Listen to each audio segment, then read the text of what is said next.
नमस्कार, आप देख रहे हैं नेशन न्यूज 18 और मैं हूं आपके साथ ज्योतिका।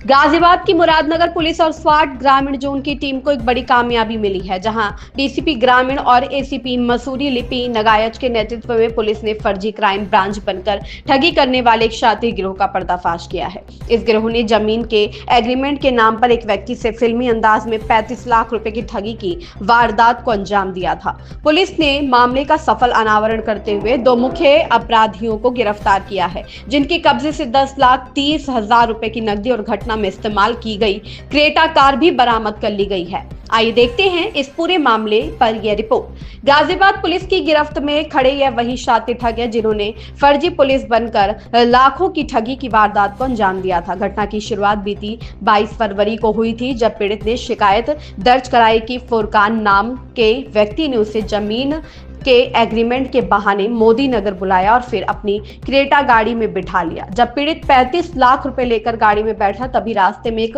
स्कॉर्पियो कार में सवार कुछ युवकों ने खुद को क्राइम ब्रांच का अधिकारी बताकर गाड़ी रुकवा ली। इन फर्जी अधिकारियों ने पीड़ित को डरा धमकाकर अपनी गाड़ी में बिठा लिया और उसे दुहाई की तरफ ले जाकर रास्ते में छोड़ दिया, जबकि रुपयों से भरा बैग फुरकान की गाड़ी में ही रह गया था। मामले की संवेदनशीलता को देखते हुए एडीसीपी ग्रामीण और एसीपी मसूरी लिपि नगायच के कुशल निर्देशन में 4 पुलिस टीमों का गठन किया गया, जिन्होंने सीसीटीवी फुटेज और सर्विलांस की मदद से आज 2 अभियुक्तों फुरकान और विनोद चौहान को गिरफ्तार कर लिया है। एसीपी मसूरी लिपि नगायच ने खुलासे के दौरान बताया कि पूरी साजिश का मास्टरमाइंड फुरकान ही था, जिसने अपने साथी रामविलास और विनोद के साथ मिलकर लूट की यह पटकथा रची थी। पूछताछ में सामने आया कि रामविलास ने ही फर्जी पुलिसकर्मी बनने के लिए अन्य लड़कों और स्कॉर्पियो गाड़ी का इंतजाम किया था। पुलिस टीम ने अभियुक्तों के पास से ठगी की गई रकम में से 10,30,000 रुपए नगद और वारदात में इस्तेमाल की गई क्रेटा कार बरामद कर ली है।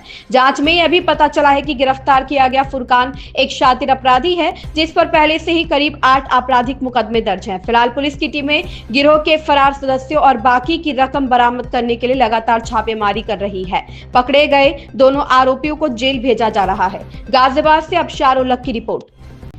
मैम, आज मुरादनगर थाने पर जो प्रेस कॉन्फ्रेंस रखी है, किस मामले से रिलेटेड है, थोड़ा इस बारे में बताइए।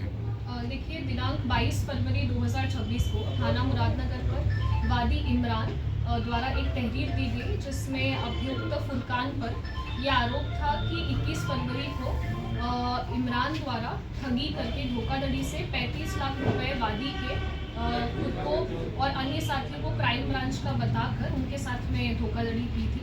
इस पूरी घटनाक्रम में जो अभियुक्त फुरकान है, उन्होंने इस बात का झांसा दिया इमरान और उनके साथी मनव्वर को कि मुजफ्फरनगर की एक ज़मीन का अग्रीमेंट तहसील मोदी नगर में होने जा रहा है, जिसके संबंध में एक अन्य पार्टी पैसे लेकर आएगी जब ये अग्रीमेंट मुकम्मल होगा।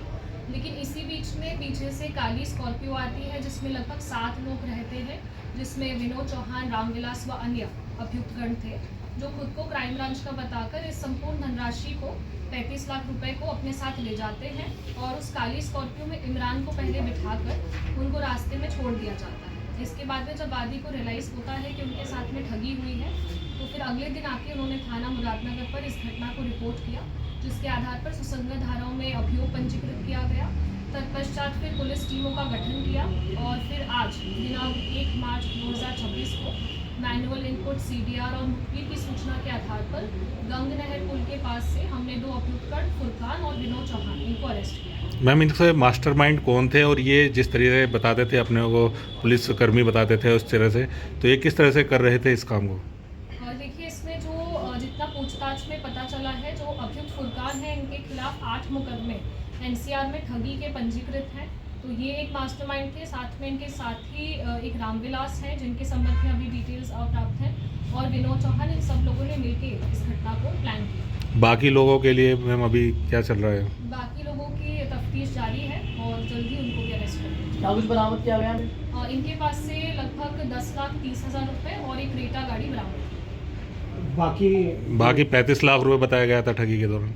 बाकी रुपए जो रामविलास है, उसके पास में 18 लाख रुपए उस दिन वो लेके चला गया था। तो जैसे ही उसकी गिरफ्तारी होगी तब कुछ रिकवरी की पॉसिबिलिटी। इस खबर में बस इतना ही। बने रहिए नेशन न्यूज 18 के साथ।